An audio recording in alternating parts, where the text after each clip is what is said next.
Hello, ground passers. We're in a different venue. This is not the background that I built. Nick is the same. It's Anastasia's turn to have a vacation, guys. I wish it was a vacation. Well, I've unlocked something. It is not a vacation. It is not a vacation. It's just a bit of work. I wish it was a vacation. It's literally 24 hours. Well, I guess it's more like 36 hours in California. Oof. Is what you find me in. And it just happens to fall in our window of recording. I was texting with Nick yesterday and I was like, well, so I have a window between 6:30 a.m. and like 8:30 a.m. to record on Sunday. And he was like, that doesn't work. So Saturday. So Saturday it is. Here we are, a little bit early recording the podcast, but that's fine because we're in the Asian swing and time doesn't make sense right now. To the Western people, yes, it does not make sense. This is one of those things that I'm just gonna put this out there for people who are maybe listening to us who are from Philippines or Japan or Korea or wherever they're listening to us from. Like, we might be complaining a lot about the time zone the tennis is happening in, but we appreciate this is what it's like for you guys all the time, and we have to put up with it for about a month. Yes, we have a voice note coming in a bit from someone who is in Korea and went to the Korean Open, and she follows us on Threads, and this is her experience all year round, literally all year round. So it's so funny that we get to experience this for such a short amount of time. And I guess also during the Australian Open, but really like such a short amount of time. And this is like her experience for the majority of the year. So yeah, we're in the Asian swing. It's hard to kind of adjust to like time zones and when things are happening, but we're going to talk about it all. We're also going to like touch on last week's episode. If you missed it, it was a Meet the Professionals episode. We'll talk about that a bit. And also a new series that we started yesterday. What is time? I can't even remember when we launched that series, but it's called On Tour With. We'll talk about it all when we come back. Let's roll the clip, roll the ad. You know how everything's a subscription now? Music, movies, even socks. I swear if To continue this ad, please upgrade to Premium Plus Platinum. What? No. Anyway, Blue Apron... This is a pay-per-listen ad. Please confirm your billing. Oh, that's annoying. At least with the new Blue Apron, there's no subscription needed. Get delicious meals delivered without the weekly plan. Wait, no subscription? Keep the flavor. Ditch the subscription. Get 20% off your first two orders with code APRON20. Terms and conditions apply. Visit blueapron.com/terms for more. For 25 years, Brightview Senior Living Associates have been committed to creating a vibrant culture and delivering exceptional services, making Brightview a great place to work and live. If you're looking for a rewarding opportunity to serve your local community and grow, we want you to join our team. Brightview Senior Living is growing and actively seeking vibrant associates to join our community teams, including directors, healthcare, activities, hospitality, and dining. Apply today at careers.brightviewseniorliving.com. Equal employment opportunities. Text BV Jobs to 97211 to apply. This podcast is sponsored by Talkspace. You know when you're really stressed or not feeling so great about your life or about yourself? Talking to someone who understands can really help. But who is that person? How do you find them? Where do you even start? Talkspace. Talkspace makes it easy to get the support you need. With Talkspace, you can go online, answer a few questions about your preferences, and be matched with a therapist. And because you'll meet your therapist online, you don't have to take time off work or arrange childcare. You'll meet on your schedule, wherever you feel most at ease. If you're depressed, stressed, struggling with a relationship, or if you want some counseling for you and your partner, or just need a little extra one-on-one support, Talkspace is here for you. Plus, Talkspace works with most major insurers, and most insured members have a $0 copay. No insurance? No problem. Now get $80 off of your first month with promo code SPACE80 when you go to Talkspace.com. Match with a licensed therapist today at Talkspace.com. Save $80 with code SPACE80 at Talkspace.com.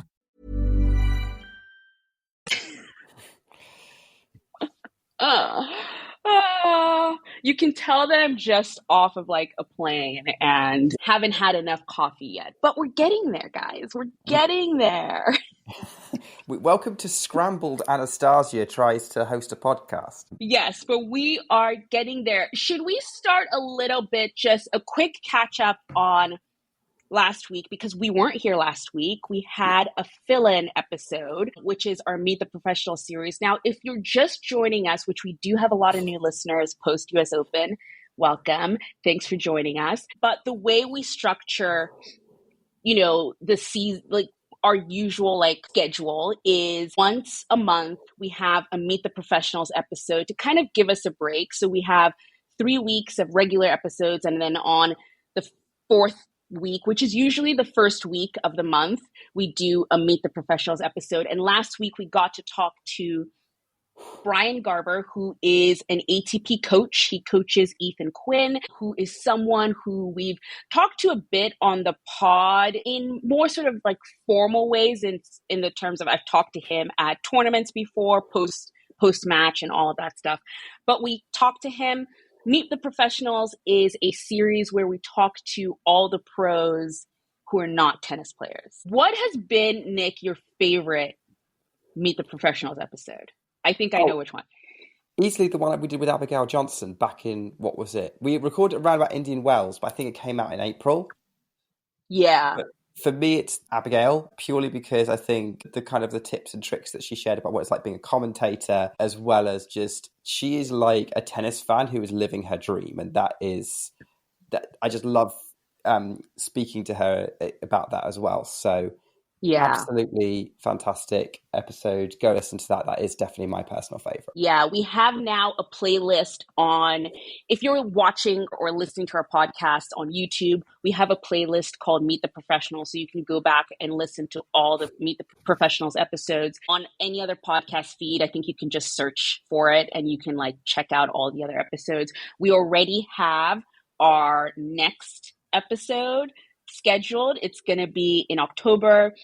If you know Nick McCarville, he does a lot of work around Grand Slams. One of the favorite ones that he does that I love is the AO Cinema series. Do you know that one, Nick, where he sits with the players in yes, theater? Yeah. So we get to talk to him. I talked to him at Cincinnati, and he will be the next episode of Meet the Professionals. So we're already set for October, and then we will give you a preview of the next ones as we go along. Also, we have a new Substack series because obviously we're not on the road. We won't be on the road for a long time, so didn't want the Substack to just sort of sit fallow. If you don't know, we have a Substack called Ground Pass on Site, which I sort of document my time on site at tournaments when I'm there on the Substack. It is free to subscribe, but if you like to support Ground Pass, it's $5 a month. So decided to put on a series there because, Nick, I don't know about you, but a lot of new fans always think, oh, the US Open's over.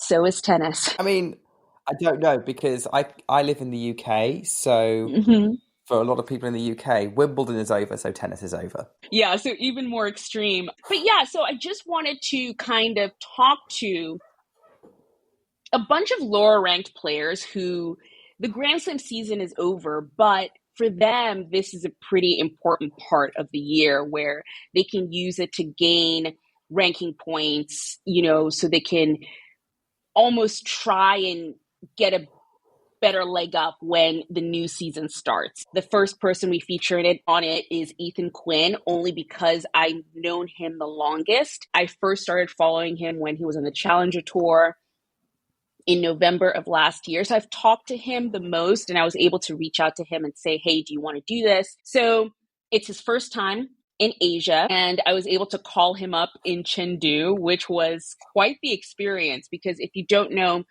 communication in China is pretty limited. So even calling him and making sure it connected via WhatsApp was pretty difficult, but we got it to work for the 20 minutes that we talked on the phone. And he talked about his experience, his travel over there. I wanted it to be an experience of what it was like of a player going to Asia for the first time, trying to play on tour.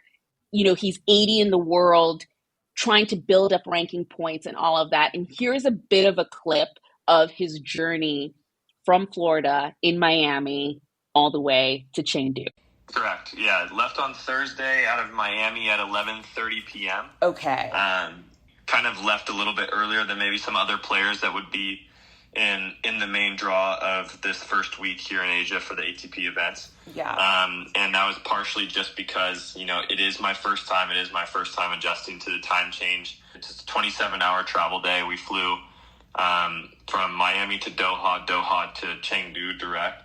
We immediately, Brian and I both try and go to the gym and make sure that we stretch, we do, a few things for me specifically, my hips are always a focus. I did a few hip mobility exercises, did a few exercises to strengthen them and make sure that they're kind of ready to go for the next day. And, the next day then we're on court for 2 hours and, wow, doing a full lift. And so, you don't really have any time to waste once you get here. So I think the biggest part of this, which I actually talked to Brian, his coach, later, because I was like, this is diabolical.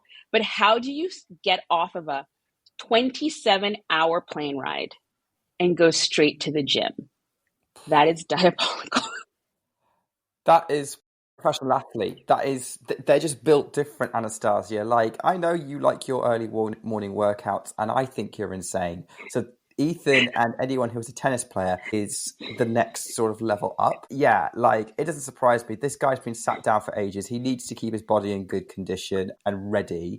Yeah. Gym is probably the best place for him, but that does sound hard. So hard. I don't know how he did it, but again, you're completely right. A professional athlete, this is what they need to do to keep their body in shape and moving.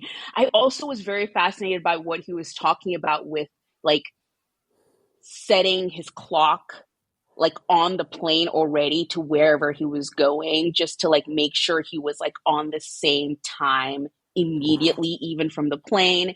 So all those little tips and tricks, they're very interesting. I think it's so fascinating to hear how I feel like tennis players are professional travelers, No, they are. That's they just, yeah, they have to be. Like, that's what they do for a living. It's just travel from place to place playing their sport. So yeah, I hope you guys really love this series. I'm hoping to get some other players on the hook, not just Ethan, but I do want to keep the series also focused on a certain number of players. So I just don't want to stop the conversation here with Ethan. He's going to Tokyo next. So I want to catch up with him in Tokyo and see, how did Chengdu go? What are you looking forward to in Tokyo, to kind of keep that story going? So I hope you guys like it. Subscribe to the Substack to keep it going. Again, it is free to subscribe. Yeah, I think it's a really exciting thing we've got going on that you've started up, Anastasia. I think it's a brilliant kind of concept. It is a part of the world that also a lot of people who aren't tennis players really want to go to,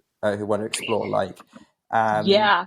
I know my girlfriend wants to go to all the places in Asia. She's been to Vietnam. She's just gone back from Cambodia. And she's talking about her big dream is to go to Japan. Like, this is opportunity for us as fans to kind of live a little bit through that, going, oh, that's really cool. And live through that sort of experience of another culture, even if you are there working. Because these guys are there to do a job. And whilst they're in the tournament, they're going to be they're going to be working out, they're going to be warming up, they're going to be doing media, they're going to be playing matches. It's only afterwards that maybe they can enjoy things a little bit. Like, I'm going to do a plug. There's an Instagram account I've started following. I think I shared it with you, Anastasia. It was about a girlfriend of a New Zealand player who started traveling with her boyfriend. She's quit her job. She's now traveling with him. See if I can find it. Her name is Ellie Mae Jelly is. I'm gonna link it in the description. It's so good. It's so good. It's like, this is an insight. Like, apparently you can't even explore that much, because once a player finds a restaurant they know is good and they're not going to get food poisoning from, they will stay there, and they will stay there for the whole tournament, and then they will only risk trying somewhere else once they are definitively done with that tournament. So it's a different experience to those of us who might just want to travel for fun to go for, but there's opportunities in there. I do think this is actually a good segue into what happens when maybe tennis players don't necessarily take in the culture. Yes. Rather than Yes. doing that, because we've almost had the other end of the spectrum happen recently, and I caught all the screenshots of it all going down of like, of all the people, this feels like someone lost their head a little bit and did not really see the perspective of what they were saying. Anastasia, do you want to talk about it? Because I feel like you have quite strong opinions on this. Yeah, it's just because it's really funny. I love the way you just tied that together, because part of starting on tour with was a little bit of a selfish reason, because I would love to go to Tokyo. Tokyo is like so high on the bucket list of places I would love to go to, because it just looks like such a beautiful place, and the culture and the food and everything just looks so appealing and just gorgeous, and just like you just want to explore. So then the contrast of what happened. And so if you haven't seen this, what rock are you living under, and can I join you? To be fair, it was big on tennis Twitter. I haven't seen it being kicking off on, or like any social media app, like any kind of interior tennis social media, but I didn't see it on any major news.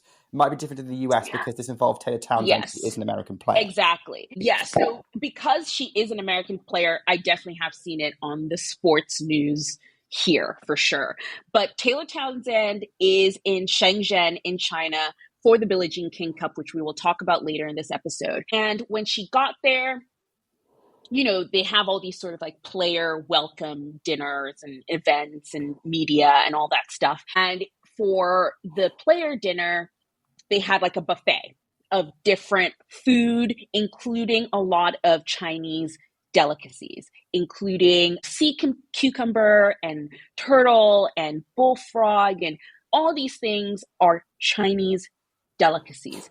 Just like you would find, I don't know, frog legs in France, or any of those different delicacies in different countries. And Taylor Townsend just went off in a series of Instagram stories where she was just sort of pointing at the food and sort of saying, can you see this? Like, I can't believe this is here, in a very unfortunate and very disparaging way that I remember when I first saw the stories, I just thought, how can she be saying this? Like, I was just like, because these are public stories that were on her Instagram. And I just thought, like, how can she be saying this on her Instagram stories? Like, this is crazy. And I put down my phone, and of course, when I came back, it had blown up and it was crazy. You know, people were rightfully so criticizing her for the things she was saying, because they were very disrespectful to a culture and people, because that was also something, you know, she kept calling them these people. Like, you cannot say that. Like, that is so disrespectful to a group and culture, you know, and it was just a very, very sad moment. And I was so disappointed in Taylor. And one thing I do want to say, because you saw this online a lot, is a lot of people were trying to sort of like do the whole sort of comparison game where it's like, well, you know, and see what happened with her and, you know, with Ostapenko and whatever. These are two separate events. Do not try and be like, well, because of this, that. No, these are two separate events. What happened with her with Ostapenko in the US Open, that is one thing. This is a separate thing.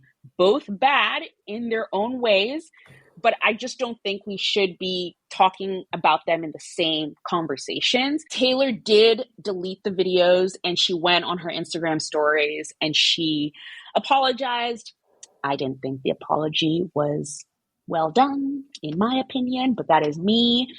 I feel like it could have been, because she just didn't, like, it was so kind of, I will do better. You know, I've heard that apology before, you know, the typical, I will do better and I will, you know, I just feel like there was no apology for the specific thing she did. It was just a generalization of I will just be better. I will do better. I'm sorry. So it was an unfortunate event. And I think if we are going to call out Taylor Townsend for being such a great light and being such a great person, player, we also have to call out when she's wrong as well. So that's why I put it on our agenda. Yeah. Yeah, I wasn't sure if we were going to talk about it or not. I didn't know how much of a storm it caused because I was like looking at all the people talking about this are like all the people who are tennis fans and like in tennis culture. Yeah. If it's likely to have blown up on your newsfeed if you're kind of newer to this, or maybe if you've seen it on sports news, as you said, then yeah, we need to talk about it. We need to address what's going on. And it is just really, really unfortunate because this is a player who, okay, different instance, both wrong for different reasons, but unfortunately, Taylor was on one side of both of them. And so that's why there's a little bit of a spotlight on it, as well as, it is a little bit insensitive. Like, different cultures eat different foods that other people consider somewhat gross. I personally, if I was in that situation, I was walking into a kind of a buffet in China of much more traditional Chinese food, because the Chinese culture does try and eat anything. Like, would I be taken aback? Yes. Would I also give it a try? Also, yes. Because, hey, if other human beings have been eating it for however long, then it's probably okay. And that's kind of how I feel about the specific thing there. And here's the thing, too. It's not only, my thing is, would I, for example, have tried any of that? Absolutely not. But then I would not have sort of criticize someone who did. Yeah. Just because, I, for example, I hate pickles. I really hate pickles. I don't like, there's so many different foods that I don't like peaches, for example. Like, they're just things that I don't like. I wouldn't then criticize someone who then liked that, because it's just different tastes. You know what I mean? And if you sort of put the shoe on the other person, how would you feel if someone criticized you because of a certain food you liked, So that's the way I would have seen it. Like, when I first saw the videos, all I kept thinking was, like, Taylor, if someone came to you and said, you really suck because you like French fries, how would you feel? That's the way you should. I always tell people, just listen back to what you're saying if someone was telling it to you. And if it sounds crazy, don't say it. Yeah. Pretty much. I can think of other comparisons that would probably work. Yeah. As well. Yeah.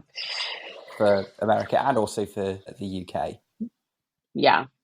Let's be honest, like, I'm pretty sure although having said that, there's not a lot of stuff that's very specifically UK, but anyway. Do you know the first thing I actually thought of that I love, and some people are just like, I would never, a Scotch egg. I love a Scotch egg. I love a Scotch egg. And some people are like, I would never. And I was like, I don't know. It's so good. Like, what's wrong with Scotch eggs? Like, and if you don't know what a Scotch egg is, look it up. Yeah. So there you go. That's the good and the bad of adjusting to life in Asia from a player's perspective. I guess now we're kind of adjusting to life in Asia from a fan's perspective as well. Like we mentioned at the top of the show, where like time zones are tough, probably more for Anastasia than for me, because if I'm thinking about if I'm thinking about my experience, and then we'll go to you. Like, I mean, I know that you've not been watching much tennis. Neither have I, because I'm halfway through the Asian tennis day when I wake up, and then it's kind of I might be able to catch a evening session on mute whilst I'm working as sort of like background noise or something, but can't actually watch what's going on. Really, can have breakfast watching a match or something like that, but that's about it. And then end of the day, I've got no tennis to watch in the evenings. So it's adjusting to that from my perspective. It's very first world tennis fan problem, let's be honest. But yeah, that's kind of what I'm dealing with. You're probably only like catching night matches when you wake up, like Billie BJK Cup is happening at like late morning for me. So yeah. I am lucky if So earlier on in the tournaments, like I would be able to catch maybe 2 matches if I woke up super early. So if I was up at like 5:30 or so, and remember when there were so many rain delays in Seoul in the beginning, so a lot of their matches were pushed really, really late. So I was able to catch a few of those. But for the most part, by the time I wake up, I'm lucky if I catch a match. And like matches, even if I go to bed at midnight, a lot of times matches haven't even started. So most of the matches are literally happening while I'm asleep. So it's really tough to catch matches live. So what I've been doing is a lot of replays, a lot of sort of just catching scores and seeing if there's anything I really want to watch. But there hasn't and as you can see, I'm not home right now. So this week has been a little bit difficult with like travel, getting ready to do stuff. So I just haven't caught a lot of matches. Like I watched Emma's first match live. I watched a bunch of the early rounds of Billie Jean Cup live, but I haven't watched a whole bunch of tennis live this week, which c'est la vie. That's just how the cookie crumbles, you know. I mentioned our listener from Threads. Her name is Jera, who is in Korea. And it's like a lot of times when you're in that time zone, people choose to just stay up and watch tennis, which is such a tough decision, but some people do that. She actually was able to send us a voice note from the Korean Open. Love when listeners send us a voice note. If you didn't know that you could do this, guys, you can totally do this. Please, if you're at a tournament, send us a voice note to groundpasspodcast@gmail.com.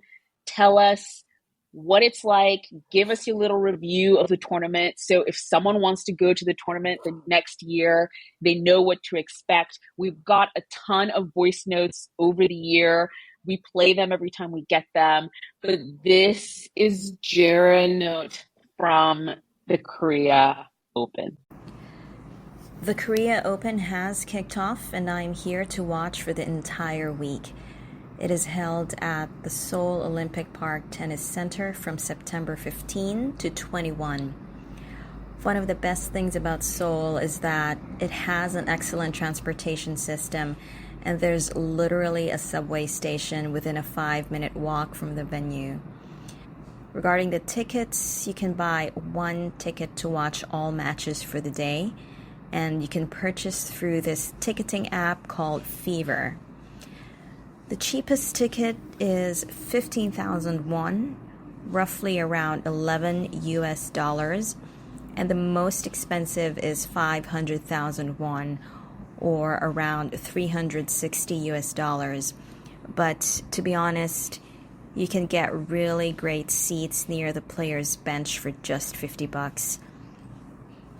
Practice courts are free, but they do not announce the schedule. So if you want to catch your favorite player, you have to stay at the practice courts and just be surprised by whoever pops up. And then in the venue, there are booths where you can play or just look around. There are also food stalls, and the food is good, which caters to both Korean and non-Korean preference. I also had Pimm's Coke and Pimm's Lemon Lime. Both were good too, and no, I am not drunk right now. But yeah, that's all. I'm just enjoying my time here in Korea and thought that I'd send you a voice note just to give your listeners or your viewers more information about the tournament. So yeah, till next time. This is one of the most fun voice notes we've ever gotten. And I don't know. She says she's not drunk. I don't know. She did have you ever heard of a Pimm's Coke before? You have?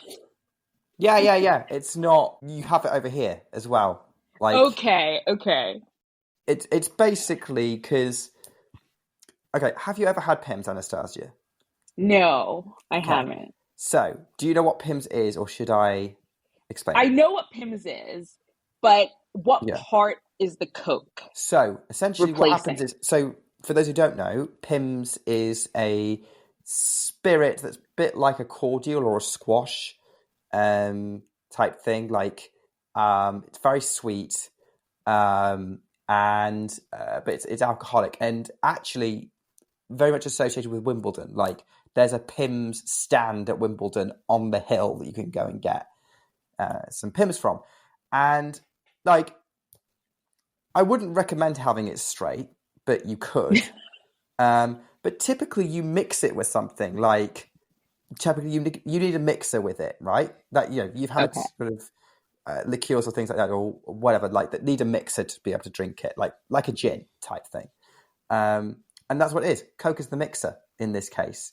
Most people would have it with lemonade or tonic water, but if you want the extra sugary boost, then Coke is the Coke or Pepsi or whatever it is, like cola, is a reasonable mixer. So that's what she's talking about there. So if you are watching this on YouTube, I have inserted photos of the Korea Open that she sent me over her voice memo. I will insert here a photo of Pimm's Coke that she sent as well, because that is awesome. I was like, you have to send me a photo of what this is. And it's so interesting. There's like a cup of Coke, but then like a tiny little bottle of Pimm's like attached to it. You have to just go to our YouTube and take a look at this photo because it's perfect. I might actually just make a little reel and put it on our Instagram as well. You can see this because it's so, so good. But thank you so much for that little voice note. Again, if you are at a tournament, if you're going to Tokyo, if you're going to any tournament, we love just, hearing these voice notes, because I think it really does help people to kind of get a vibe of what a tournament is, because we can't go to all of them. Nick and I are only two people and we cannot go to all the tournaments, but it is really nice to hear from people. What have we done? We've gotten like Marbella, this is actually the second Korea Open. We got Korea Open last year as well. They're from a different person. Yeah. But yes, send them our way. We love to hear them. Keep them coming. Thank you so much, Jen. Like, I don't think any other voice note we've ever had has got this much attention from Anastasia. Like, I don't think we've ever done like photos over the top on the YouTube, or like made a separate reel about someone's voice notes. So you are officially the most successful voice note. So this is a challenge to the rest of the listeners. Can you get yourself? Can you beat it? Can you get yourself Instagram, like have your own reel dedicated to your voice note?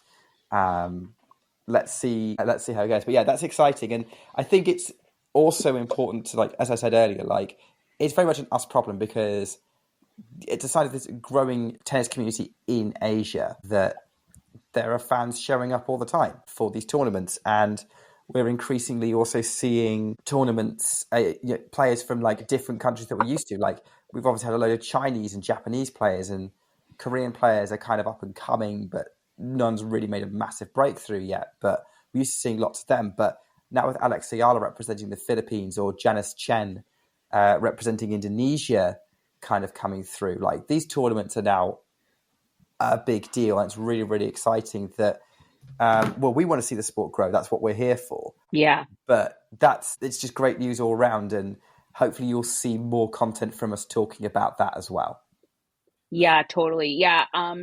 I had a video in the works that I just never got off the ground in time. But when I'm back home, I really want to do a video on Alex Ayala and Janice Tjen based on their match that they played a couple of weeks ago now at this point, because I just really think it's so great to see players from these underrepresented countries who are now able to play closer to home in Asia. Because we get a lot of questions, especially on our TikTok, asking like, when are they playing? Now that, they're closer to home in Asia, people from the Philippines can make a quick trip to, for example, a Beijing or something that is much closer than, I don't know, traveling across the world to the US to watch them play. But it's really great to see all these players be able to play close to home and the fans be able to watch them closer to home. It was so nice to see Triple Z, Zhang Zhizhen, back on tour. Like all these great players, to see them back on the road at home. It's been really, really great to see. From producer Jordan Peele, the movie Him asks the question, would you sell your soul for greatness? What are you willing to sacrifice? Activate my... Now playing. You want what I have, you have to take it from me. What if I say no? I ain't a killer, but don't push me. Experience fear like never before. It's time for me to show you exactly who I am. Him, directed by Justin Tipping. Rated R. Under 17, not admitted without parent. In theaters now.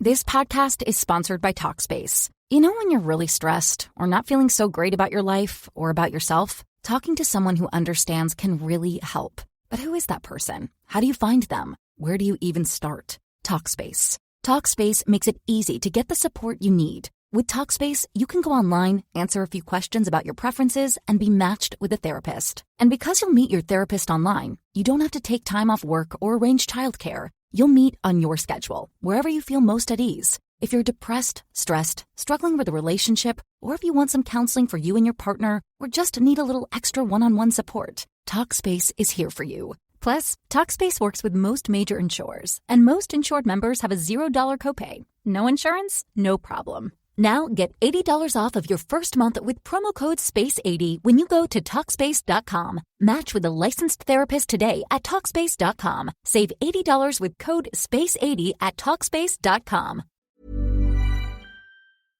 Let's move on to the next big thing that has been happening in this time period, because I think we can split this time period into two things: Asian swing and team events. It's just team events. Tennis just doesn't have a lot of team events, and it's known so much as a solo sport. And, you know, you're alone on court. You're just this solo gladiator. But team events is where a lot of tennis players shine. And we didn't get to talk about Davis Cup last week because we were off. So we're going to just do a quick little Davis Cup. Like, I mean, Nick, I don't know how you feel. Like, I loved so much of Davis Cup last week. Did you get to watch any of it, or how much of it did you watch? I did not. Oh my God. I didn't watch any of it. Why, Nick? Why? A lot of it was in the wrong time zone, Anastasia. True. So that was a big problem. I think what was happening last week was not good for me in terms of being able to watch tennis either. Mm. Yeah. So I heard a lot about the drama, but I didn't see much of it because it was all crammed into one weekend, which is why I've been enjoying BJK Cup this week, which we'll get to, because it's been drawn out over the week. But so honestly, I've been hearing most of what's happening from you, getting very, very excited about it and putting excited all caps posts on our social media. Literally all caps. I'm just like, all caps. Like Belgium, Australia really caught your imagination. That was, I think, the Belgium-Australia tie really, I think, defines what Davis Cup is about, because it truly was the definition of sort of like the big dog underdog story and the underdogs coming out on top. So the two ties that really captured my imagination, other than the fact that the US were playing in the US, which we'll come to at the end of this, but it was Spain and Denmark, and then Belgium and Australia. And in all of those, I think, based on who was playing, I think people thought Denmark was going to win because Carlos Alcaraz wasn't playing. Alejandro Davidovich Fokina wasn't playing. Granollers, who's like a top doubles player for Spain, wasn't playing as well. So they were pretty much left with their B and C team for the most part for Spain. And then when it came to Australia and Belgium, like everyone was just like, Australia has that in the bag, no problem. And they were playing in Australia. Like they were like, no problem. That's easy. And it was just so exciting to watch Belgium wrestle that away from Australia at home. Like, they were the away team, and the sort of the star of all of Davis Cup was Rafael. I think it's Rafael Collignon. I think that's how you say it. He's a player. I think he's in the knees. I think he's top 100, and he defeated Alex de Minaur, who's a top 10 player. And there is a video which you can find on the Davis Cup Instagram. I will try and find it and link it. He is cramping out of, like, he is rolling on the ground, cannot get up or stand, cramping out of his mind, and still wins the match. It is insane. And I think only Davis Cup can do that. I think if he was playing any other match, I think he would have lost that match. If he was playing, I really do think if he was playing any other match, he would have lost. But I think there is something about Davis Cup, playing for a team, playing for your country, that really does bring out something else from these players. And I think it was the same thing with Spain, where, you know, they have Holger Rune, they have a good doubles team in Denmark, and Spain, they were playing at home, but they were such the underdogs, and no one was giving them a chance of winning without Carlos Alcaraz, you know, and they were like, you know what? No. And I think they were down. So Davis Cup was played over 2 weekends, and I think after the first day, they were like 2-love down to Denmark. And people were like, well, I guess that's it. And they fought their way back and ended up winning the tie by the skin of their teeth. And again, I think it's that sort of, you're playing for something bigger than yourself, that I think Davis Cup and these team events within tennis help these players almost play well above their ranking. You know? Like, don't you think? Yes, you see it all the time. There's always so many like hero moments of these really low ranked players coming through, and I've seen, like, watching Davis Cup over the years. You know, I'm thinking of like when Denis Shapovalov first showed up, or when Cameron Norrie first showed up. Like, that was where he kind of came on the scene for me, playing against the US. I'm thinking of, yeah, you just get these sort of like, oh, this guy's really low ranked, he's not going to do anything, and then suddenly it's like, no, wait, he just did.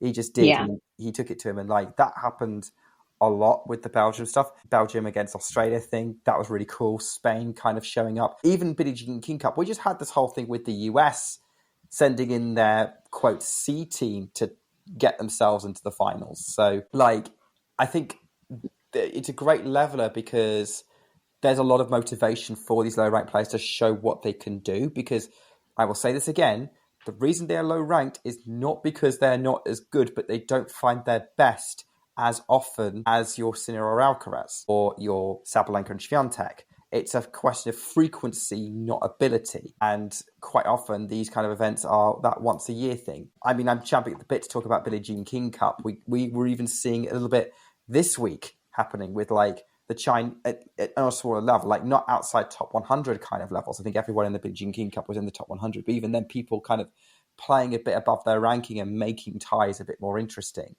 As we saw with China, we saw with GB today. Yeah, that's one of the reasons why I will try and I wasn't very successful with Davis Cup last week, but usually I will try and tune in for those kind of things, especially if the Brits are playing, because weirdly, I think we have half a chance in those kind of scenarios for, you know, to put the hat on of impatient Brit waiting for us to win something kind of thing. Yeah. We have I'm going to let guys. you... Exactly. I'm going to let you jump in and talk about Billie Jean King Cup. But the last thing I will say with Davis Cup is I think this, you know, the U.S. lost to Team Czechia, which, fair enough, are a very good team. But they lost at home in not a great way. Tiafoe didn't really play well. But I think it is a lesson for, I think, Team USA in maybe not always just trying to bring the top guys, because I think all they did was try and put in the highest ranked American players. So unfortunately, Tommy Paul and Ben Shelton, who were initially on the squad, pulled out injured. So it was Taylor Fritz, Tiafoe, and then they brought in Opelka, as well. But I was like, where is Lerner Tjen, Alex Mickelson? There are just so many young, hungry Americans that I feel like, just like the Belgian team or the Spanish team, who have this young, hungry group of players, would have been able to dig in and find something bigger than themselves. I feel like there would have been more fight there than the team that we had. That's just my 2 cents. I think we could have maybe put a better squad together.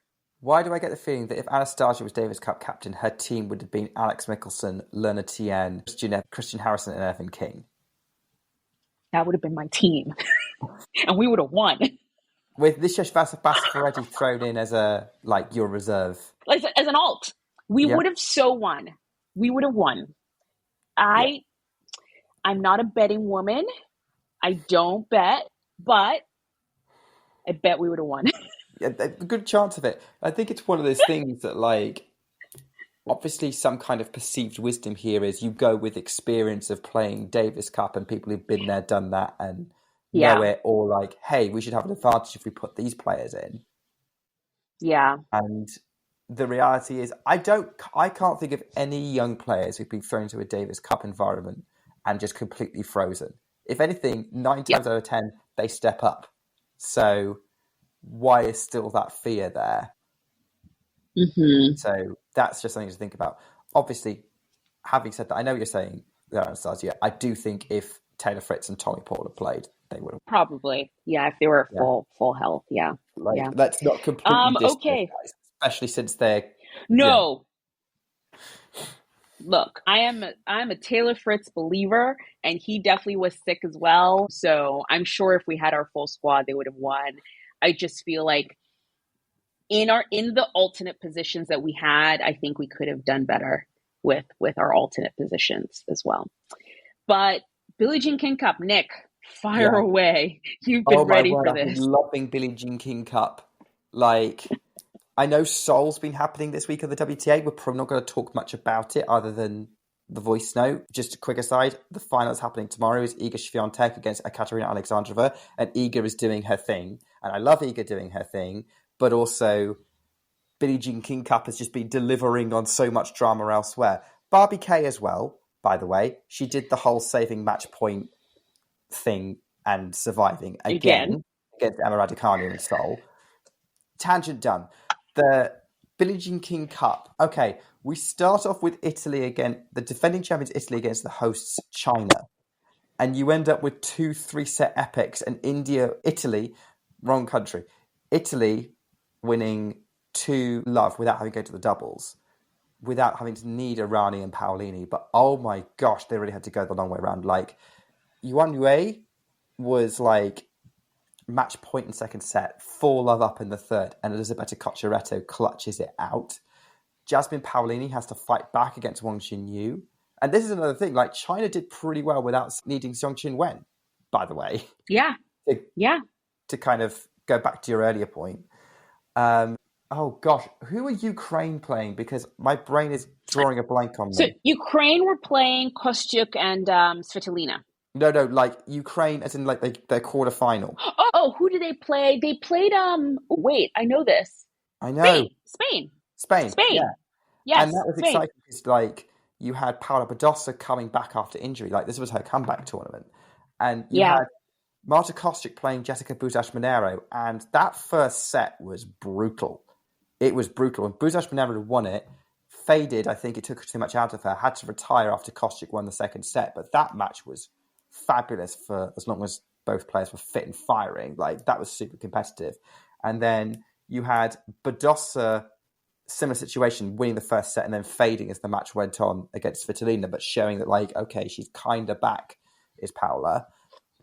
Then you get the US against Kazakhstan, which did go to a deciding doubles, including this bonkers first match with Putintseva and Navarro, which Navarro narrowly won, deciding set tiebreak. Rybakina then upsets Pegula by ranking. Obviously, clash of top 10 players. It's not really an upset, but maybe the upset was how straightforward the score was. And then the doubles end up being just crazy. And that was awesome to watch. And then ironically, the one that was the most straightforward was actually Britain-Japan, which I thought was the hardest one to call out of the two ties. Like, was the most 50-50 one for me. And GB ended up just completely stepping up, as they always seem to do. Like, they always seem to play better in team events and get through. Then we get the semi-finals where Jasmine Paolini gets revenge on Lena Svitolina. Like, first of all, Costa wins the opener comfortably. And then, do you remember so you're thinking Roland Garros, right? Yes. Jasmine Paolini about to win. Svitolina refuses to allow her, beats Paolini in the last 16 of the French Open. Paolini has reversed it. Svitolina was a set to break up, and Paolini turned it around. And even then, the third set still went a bit back and forth. I think there was an exchange of breaks before Paolini got the decisive break. But Paolini set a record straight there with Svitolina. And so there was so much other drama in the midst of it. And then they needed Iranian Paolini to get the job done. And they do have the best doubles team in the mix. So if you're playing Italy, you need to get it done in the singles. Don't get it to the doubles because you're in trouble then. Not unless you're Czechia or have a bona fide solid doubles team. So they're there. They're a little bit gold medalists. They always step up for their country. And then I've just watched today GB against the US, and boy, did GB push the US. I was so tempted, Anastasia, to can we do some kind of really stupid comedy reel for our social media where we pretended to be super into our teams? Yeah. It was like, it was the ground pass derby, and Cartel wins the first. We could have totally done that. Really great battle with Navarro, and then Bolter looked like she rattled Pegula, and a bit like she did the United Cup, because Katie Bolter beat Pegula United Cup. Yeah. Was it this year or last year? Anyway. I think it was this year. Yeah. Right? Wait, was it? It was either 25 or 24, but... Yeah. It definitely happened. And then looks like it's going to happen again. And Pegula, again, does her own flip the narrative, kind of moment in a similar way to Paolini. Didn't need to go to the doubles, but both singles matches were very much in the balance. So the whole thing's just been all very tense and very exciting. And every single player has been stepping up because they really, really care about it. And this is what I love about the fact they've moved at this time of year, is that you're getting these top players against each other. You're getting them relatively fresh, and they all really, really care about trying to do well for their country. Even a nation like GB, which comparatively had a weaker team if you just base it on rankings, which, as we have discussed, is not the main way to base your strength on. But they gave it a good go, and they were competitive with a US team that had thrown 2 top 10 players at them. So that's really good. And now you've got 2 really strong teams in Italy and the US in the final, which is happening tomorrow as I'm recording it. If we're releasing this on Monday, it will have happened yesterday. Sorry, we don't know what happened. But we don't. I'm expecting that to be good, because you're going to have Navarro playing Cocciaretto, which that's a chance for Cocciaretto to really step up and see what she can do, because Navarro should be the favourite. You've then got Pegula, who apparently has never lost to Paolini in singles. So that's going to be tough. So the US have an opportunity to get this done before the doubles, because if it don't, no disrespect to Townsend and Kessler, but that's going to be tough for them against Irani and Paolini. Yeah. We don't usually do predictions, but this is kind of this is not a prediction. This is just going to be a sense of the narrative of this is how under pressure the US are going to be to get this done as quickly as possible, because it's going to be all about confidence. So this is really delivered for me. I'm loving all the drama and all the matches and how much everyone's caring about it, and all these stories that are feeding into the individual players' stories throughout the season. So that's my Billie Jean King Cup monologue done. It's great, and I'm looking forward to it again. That was awesome. Guys, I feel like if you're new to tennis and you maybe are more into team sports, this is kind of your opportunity to get that from tennis. Like the Davis Cup, Billie Jean King Cup, this is where the team sport kind of vibe lives within tennis. And it's really you just see a different side of these players that you don't usually get on tour. And I really do enjoy it. At the beginning of the year, we get United Cup, which we mentioned a little bit there. And it's just, I love these. I love these tournaments, and it's really great. And Nick, that was so fabulous.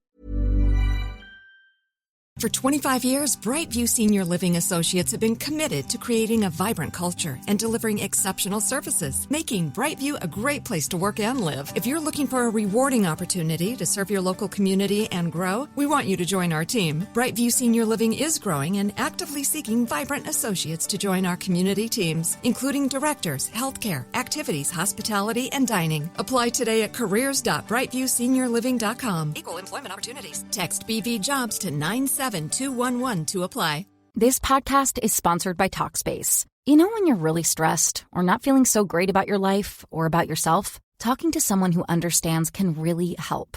But who is that person? How do you find them? Where do you even start? Talkspace. Talkspace makes it easy to get the support you need. With Talkspace, you can go online, answer a few questions about your preferences, and be matched with a therapist. And because you'll meet your therapist online, you don't have to take time off work or arrange childcare. You'll meet on your schedule, wherever you feel most at ease. If you're depressed, stressed, struggling with a relationship, or if you want some counseling for you and your partner, or just need a little extra one-on-one support, Talkspace is here for you. Plus, Talkspace works with most major insurers, and most insured members have a $0 copay. No insurance? No problem. Now get $80 off of your first month with promo code SPACE80 when you go to Talkspace.com. Match with a licensed therapist today at Talkspace.com. Save $80 with code SPACE80 at Talkspace.com. The other team event that's currently happening over this weekend in San Francisco is Laver Cup, which is Laver Cup. Europe versus rest of the world. And obviously, I know you have thoughts on Laver Cup, Anastasia. I've put on the notes here, is it a good finale for the US Summer Swing? Because it's technically in the US. We've had the Del Rey Davis Cup tie straight after the US Open. So you could kind of extend it into the team events. But, you know, we've been saying that the team vibe of tennis is lying with the mainstream established play for your country events. Are we saying that we're not finding this with Laver Cup? Because it seems to me that seems to be the case for a lot of fans. For what fans? A lot of fans. Yes. I think, it's different. Yes. It's different because, and here's the only reason why I would say, you know, playing for your country is a little different, only because Team World is a little US heavy, to say the least. And I get that. Like, people who criticize Team World as just Team USA and like two other countries, I get it. I really wish Team World was more worldly. Like, I wish it was more worldly and just represented a whole bunch more countries. Like, if we had an Asian player, if we had like, you know, like literally was the world, would be great. So that I will say is why it's not really like country based in that respect. But yes, Laver Cup is happening right now in San Francisco. I really wanted to go because it was finally in the US and I was like, oh, I'm gonna go. But between this work trip, travel for the US Summer Swing, I was just done. I was like, I can't do anymore. I watch it on TV like everyone else. That. And that would be sort of how I would feel in your situation. Although I do want to ask, because, you know, this is what we're about on Ground Pass and experiencing these events. So I think you and I have slightly different feelings about Laver Cup overall, which we can talk about. But yes, one of my biggest criticisms of it when it came to the UK, because it's been the UK a couple of times now, and I looked at going in 2022, especially when I heard it might have been Roger Federer's last tournament. It was going to be Roger Federer's last tournament. And I looked at the prices and I went, there's no way I can afford that. Laver Cup is one of the most ridiculously priced events I've ever seen. And I haven't checked the US prices, but are they similar? It's the same. It is the same. It is an expensive tournament. And it's like, and there's sessions. So it's not even like, take, for example, yesterday. So yesterday, the first singles, 2 singles were day sessions, and then the single double were night sessions. So those are 2 separate sessions. So if you wanted to see the whole day, you're buying 2 separate tickets. So it's it is not cheap to go to the Laver Cup. It is a commitment. And this is where Anastasia's rant is going to start. I hope you're ready. Nick did a monologue. Anastasia's going to do a rant. And it's not really, I mean, it's a rant. It's a like whatever you want to call it. But I think what's been bothering me a lot, like in the past like week, is the typical thing that we get every single year. From mostly online on like, but I see, I wanted to say only online on X, but no, I kind of see it everywhere now. Like I just see it all sorts of places.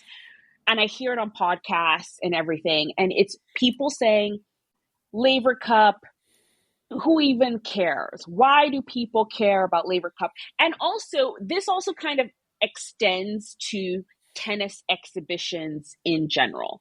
Like where people come at it with Laver Cup, they also kind of tack on tennis exhibitions in general. And for me, I'm sort of like, well, people do care. People spend their hard-earned money to go to Laver Cup and to go to tennis night out at Madison Square Garden and to go to all of these tennis exhibitions like on the off season or whatever. And then they have fun and then they enjoy it and they love it. And I don't understand why, forgive me, but it's usually like this sort of like in my mind, people who think they're like this tennis media elite who seem to know better are like, well, why are there even like tennis exhibitions? Are we not allowed to have fun things anymore? Why does everything have to be super serious? And it has to be for points, and it has to be for head to head, and there has to be consequence and like significance.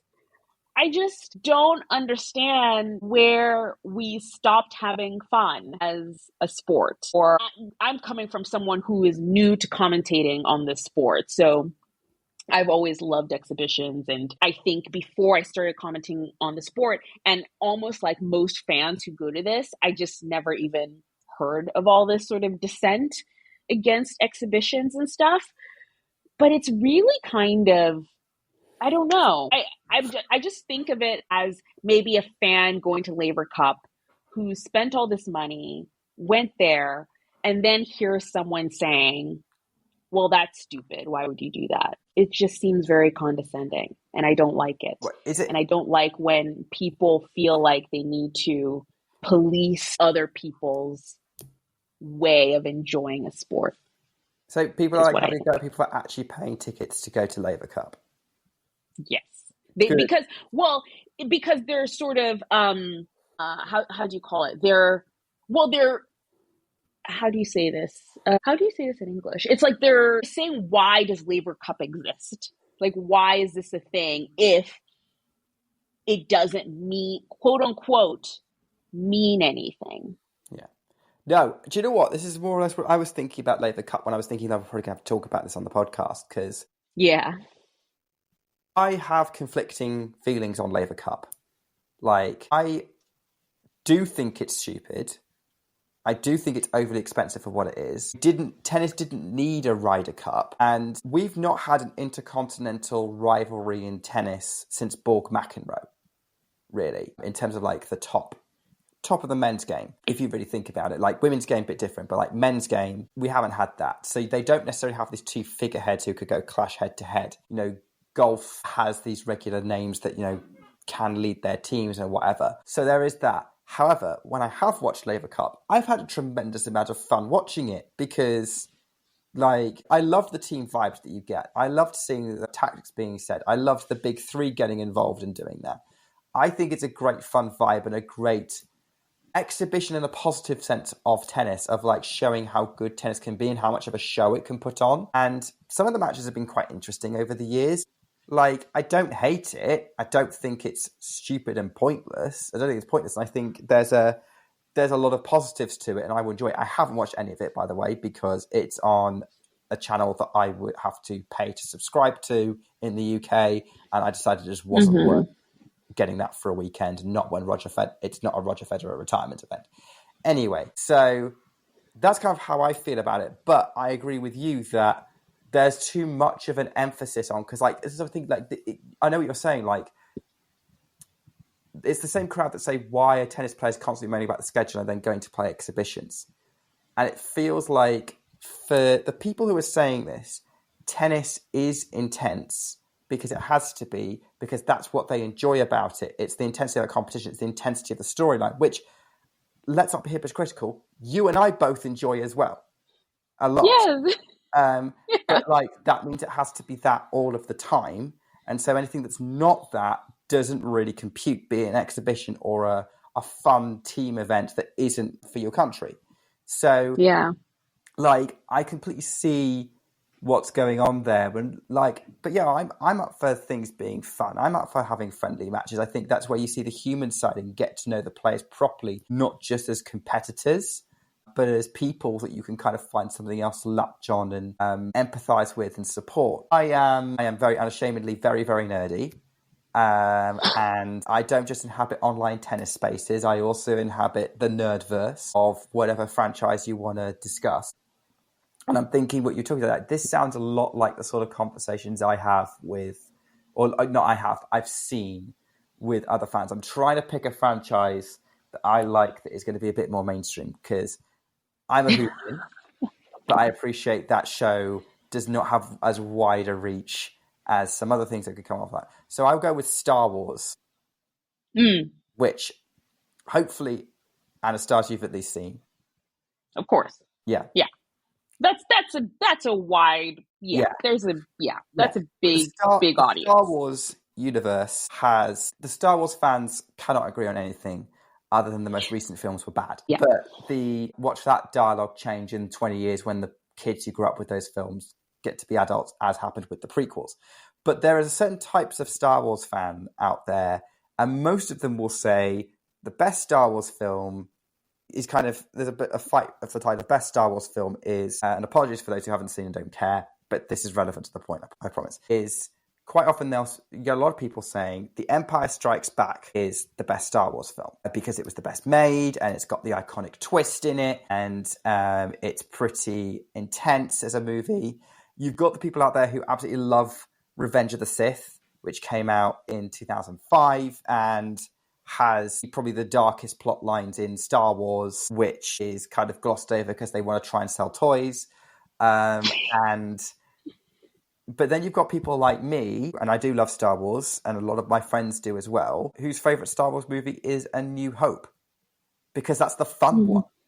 That's for those who don't know, New Hope is the first Star Wars film. It was the one that was Star Wars before they renamed it to Star Wars New Hope retroactively. Yeah.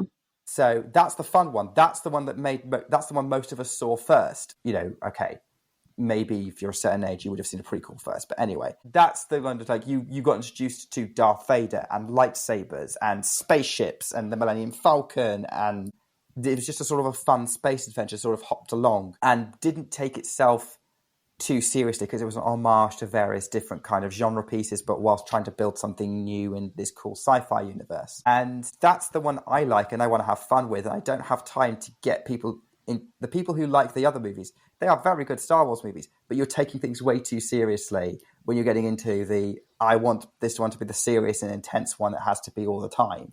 Like, Star Wars used to be fun, you know that? And anything that's the more fun type of thing in Star Wars that get introduced later on always gets hit with a number of critics, and you have to wait for the people who enjoyed it as kids to grow up and say it wasn't that bad. I'm thinking of Ewoks and Jar Jar Binks. Okay, that rehabilitated. Or Porgs that came out in one of the most recent Star Wars films. So apologies if that was a massive reference to anything and no one has any idea what I'm No, talking. but I kind of get it. Yeah. Yeah. It's the same thing in tennis. No, I get that. Yeah. Stop only caring about who's going to win Grand Slams and enjoy all of tennis. And there are fun matches all the way through, including sometimes in a pointless event like Laver Cup. Yeah. No, I told Nick, that was actually, I know you think that was like a long tangent, but that was actually one of the most perfect explanations that I've heard of. I could not have said it better. Like, that was really, really awesome, because it doesn't always have to be serious. And I think also it goes to what we try to do here on Ground Pass, where we don't try and gatekeep what sort of fans come into tennis or want to come and understand tennis.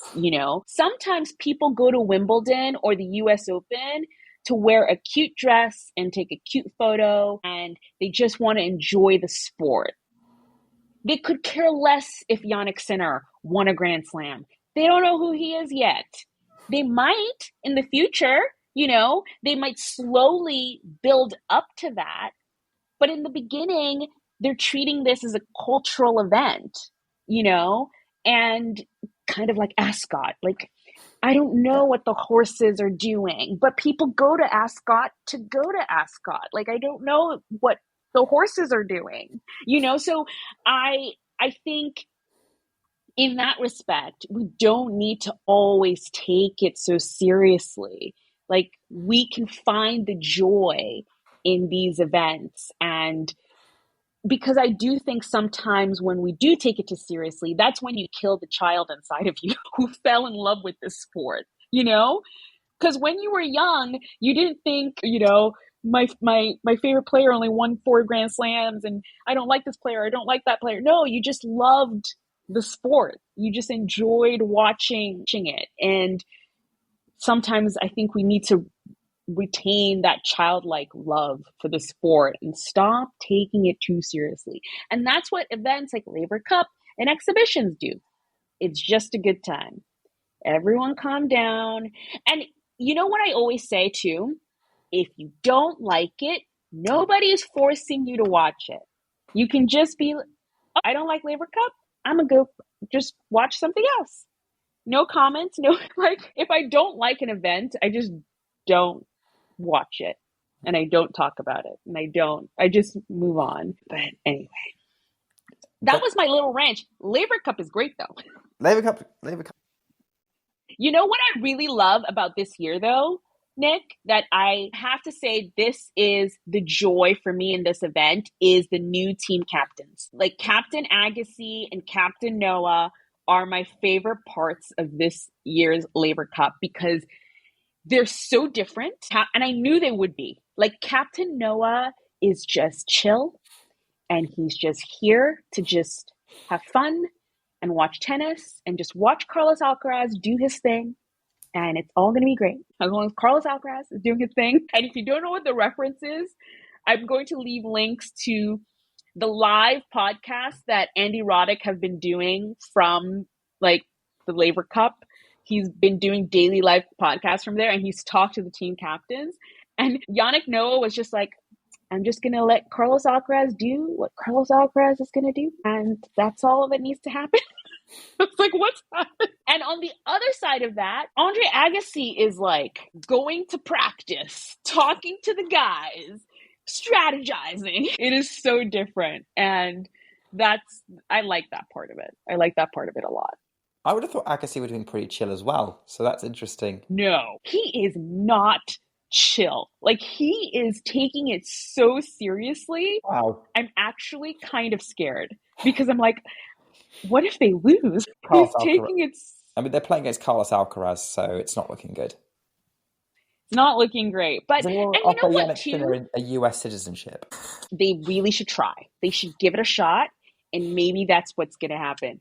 But also another thing that I think is really cute is a couple of new players, specifically Joao Fonseca and Jakub Mensik, are having so much fun with the event. Like, I feel like they love the whole idea of learning from these like legends of the sport. And like Jakub Mensik is just so happy that he got to play doubles with Carlos Alcaraz. Like he can't stop talking about it. I feel like every interview that I've heard from him, he's like, I played doubles with Carlos Alcaraz.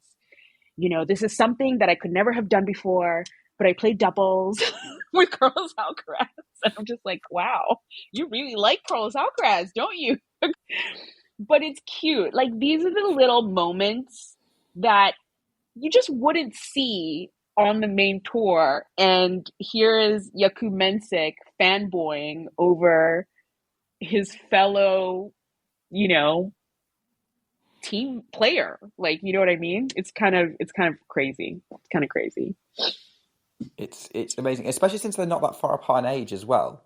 Really, they're like the same age. They're like, I mean, Jakub is like he's like 19, I think. Yeah, Carlos is 22. Like these two could be at college together. Yeah, but like, he really. I mean, okay, there are definitely guys who are a couple of years older at college or school or whatever that like you would look up to, but you're kind of getting past the point where that's a thing. But that is interesting that's the effect. Clearly, that's the effect that all great players have, regardless of age. And Carlos Alcaraz is already a great player, so don't come for me for that. Speaking of which, he's got to get on a plane fairly sharpish because he's playing in Tokyo in like tomorrow. Well, I think it starts on Wednesday or something, but he'll probably get a bye, so he's probably not playing until the weekend. But yeah, so we're doing what's next at the moment. We've got a couple of ATP 500 events happening starting next week. Once Chengdu and Hangzhou have finished, which is like Tuesday, I think. It's the midweek timetable, so it's messing with us all. But you've got, I think it's Beijing and Tokyo. I think the talking points for me, you've got Tokyo's got Carlos Alcaraz. And Beijing's got Jannik Sinner. They really didn't want to meet each other on a warm-up this time. Yeah, they were like, no, we're good. They're like, let's just wait till the 1,000 level event. We don't need to play each other twice in Asia. We're good. We're okay. After the summer swing, see you. We need a break. We need a break in this relationship. Sinner needs do you think that's what they were saying? Do you think that's what they said in their plan? Like when they were making their schedule and they're like, no, we need a break. We can't see each other this many times. We can't keep seeing each other like this. We can't do it. We can't keep meeting like this in the finals. We just can't. What's next after that, Nick? Well, that's the ATP happening. So that's kind of your next couple of weeks covered. Also, you're only covered for a couple of weeks on the WTA because once Seoul finishes, we're off to Beijing. It's a 1,000 event for 2 weeks or like 10 days, whatever. So it starts at the midweek. I think it's like Tuesday. It's supposed to get underway. Qualifying should start soon. The big news from it is that Sabalenka isn't playing. She seems to have picked up an injury from the US Open. So she will not be playing in Beijing, which is creating a very interesting situation because that means, I mean, depending on how things go, but Iga Swiatek's got a very good chance of closing the gap to number one if she does well in Beijing. So that's kind of the top level. Yeah. So I think if she wins Seoul tomorrow and then she wins Beijing, she'd be 600 points behind Arena, which would be very, very critical for WTA finals end of season. So yeah, that's kind of a narrative going on there. Wuhan as well be interesting because Sabalenka's defending champion, but that is her backyard. She's never lost there.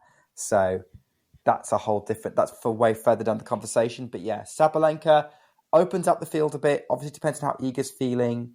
But if she's motivated, that's going to be kind of the headline story. And then it's going to come down to, well, who's going to play in the final? Who's going to come through? You know, the typical WTA stuff of which one of the many, many talented players are there is going to step up. And I think we'll have some really, really good tennis to enjoy, including from plenty of sort of Asian up-and-coming players. Yeah, yeah.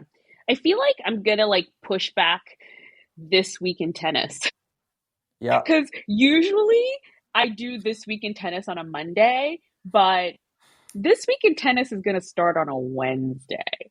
So maybe we push back this week in tennis to a Wednesday. We'll see. Yeah, because the schedule's a little out of whack a little bit, and it just wouldn't make sense. Yeah. We'll see. Okay. Okay, so that is what is coming up this week. So now it is time. What's up, college football fans? Bustin' with the Boys is here to let you know that every college football Saturday, FanDuel's dropping profit boosts that can turn wins into bigger wins. Whoa, that's so great. We should rename Saturday Booster Day. Ooh, how about Saturday Boost? What about Boostin' Saturday in the USA? Hear me out. The great FanDuel Saturday Boostacular. Wait. FanDuel's Boosty Boost Saturday. I don't love that one. Yeah, I knew it as soon as I said it. But I love that you tried. Thank you. So Booster Day? Yeah, buddy. Booster Day. FanDuel lets you play your game any way you want with a college football profit boost every Saturday. 21 plus and present in select states. Opt-in required. Bonus issued as non-withdrawable profit boost tokens. Restrictions apply, including any token expiration and max wager amount. See full terms at FanDuel.com/sportsbook. Gambling problem? Call 1-800-GAMBLER.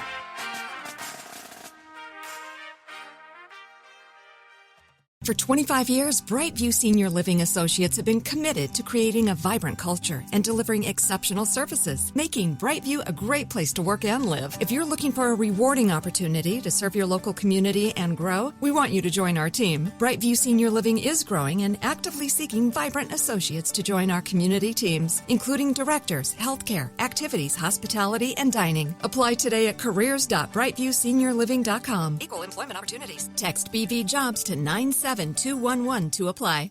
Feeling drained, foggy, or just not yourself? This could be the effect of low testosterone levels. Henry Meds has you covered. Our testosterone replacement therapy, or TRT, is available in pills, injectable, or daily creams. Many patients report improvements in energy, mood, and focus. Though individual results may vary, TRT may support sexual function. Go to henrymeds.com/TRT to consult a healthcare provider to see if TRT is right for you. Take the first step to feeling your best again and get $50 off your first month at henrymeds.com/TRT.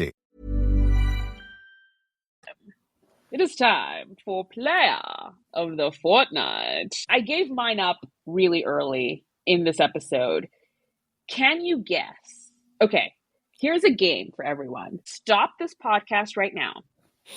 If you can guess who my Player of the Fortnight is, which I said earlier on in this podcast, give us a review and write it in the comments, or write it in the comments of this YouTube video, if you can guess.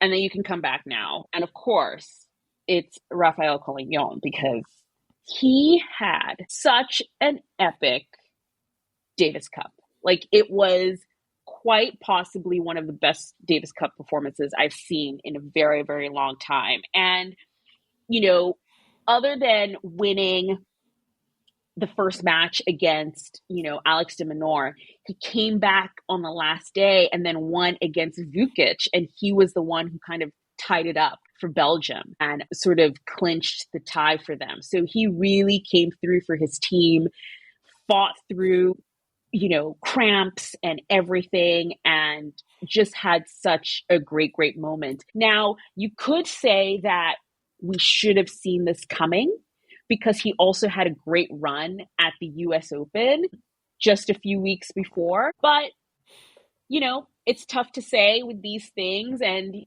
I don't think anyone would have thought he could beat Alex de Minaur. He was totally the underdog along with Belgium in this tie. So I think for his effort, for everything that he did for Davis Cup, for Belgium, he is my Player of the Fortnight on the ATP side. Good choice. And I feel like he encapsulates everything we talked about, the beauty of team events. I also wanted to go for someone who encapsulated the beauty of team events, because of how much I've enjoyed Billie Jean Cup. Unfortunately, none of the players I could have picked fell into our usual criteria, because most of the Billie Jean Cup players are in top 10, top 20. Like, you're seeing them on stadiums, not usually on ground passes. Almost, if GB had pulled off the upset, it was going to go to Katie Boulter, because she would have led an underdog team to a final. It didn't happen. Congratulations, Anastasia, on US's success. Thank you. And so then I was like, oh, who else is there? Because Seoul also didn't have, there were a couple of options, but Seoul's not really had any, major grabbing stories. Maya Joint bageling Clara Towson was probably noteworthy. But then she didn't but then she had to deal with the eager steamroller. And nobody's doing well with that at the moment. So I was like, okay, well, who else have we got? So I've decided to go back to last week. And I actually picked someone who lost in the final, which is Janice Tjen, because she lost in the Sao Paulo 250 final to Sarah Rakatamanga, who, by the way, would also be a worthy player of the Fortnight, because kind of out of nowhere champion, unless you really know your tennis. But yeah, Janice Tjen, Indonesian, graduated from college last year. She's already racked up a bunch of ITF titles and obviously had that breakout qualification round at the US Open, got to the second round, lost to Emma Raducanu, had a great Sao Paulo, beat Alex Ayala in that tournament. Alex was one of the favourites. And yeah, I think Janice has got a really exciting game, really great striker of the ball. And she's opening up again tennis fandom to a new part of the world, which is Indonesia. So I'm excited to see where that goes. She's going to be one of the stars of the Asian swing. So I think let's pick a player who highlights what's great about the Asian swing, as we've also discussed on this podcast. So I'm going with Janice Tjen. Really great pick. Really great pick. Her run to the final in Sao Paulo was one of my favorite runs so far this year to a final. I watched all of her matches except for the final, and then she lost. It's my fault. I should have just watched the final. I messed up. I'm sorry, Janice. It's my fault. My bad. But yeah, no, that was really, really great pick. I really hope I can get that video done by next week, and it will be up on our YouTube channel. But yeah, so guys, another great episode in the bag. Nick, this will be out tomorrow. I think we'll put this out on Sunday because the schedule's just out of whack, so we just might as well. We will be back again next week. It will be again in the middle of the first few rounds of Beijing and Tokyo. Something's going to be happening, and we will talk about it, I think, is how I see it. But Nick, it's been another great one. We will see you guys later. Bye, guys. Goodbye.